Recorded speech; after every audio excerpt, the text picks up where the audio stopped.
কৃষ্ণের শরীরের বিশেষ চিহ্নগুলি কি কি এবং সেগুলি আমাদের দেহে থাকলে কি কি হতে পারে? এ ধরনের চিহ্ন যদি একজন ব্যক্তির শরীরে থাকে তবে তিনি অবশ্যই বিশ্বের সবচেয়ে সুখী, সুস্থ এবং ধনী মানুষ হতে পারেন। এবার চলুন দেখিনি চিহ্নগুলি কি কি। অর্ধচন্দ্র। কথিত আছে শ্রীকৃষ্ণের পায়ের তলায় অর্ধচন্দ্রের চিহ্ন ছিল। এই অর্ধচন্দ্র ভগবান শিবের মাথায় সজ্জিত। কথিত আছে যে যাদের শরীরে এই অর্ধচন্দ্র থাকে তারা কেরিয়ারের দিক থেকে চূড়ান্ত সাফল্যে পৌঁছায়। তারপর হচ্ছে শঙ্খ। শ্রীকৃষ্ণের পায়ের তলায়ও শঙ্খের মতো একটি চিহ্ন ছিল।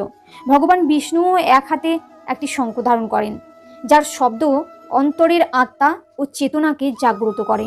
শরীরে একটি শঙ্খের মতো চিহ্নকে জীবনের সাফল্য এবং সুখ এবং শান্তির প্রতীক হিসাবে বিবেচনা করা হয়।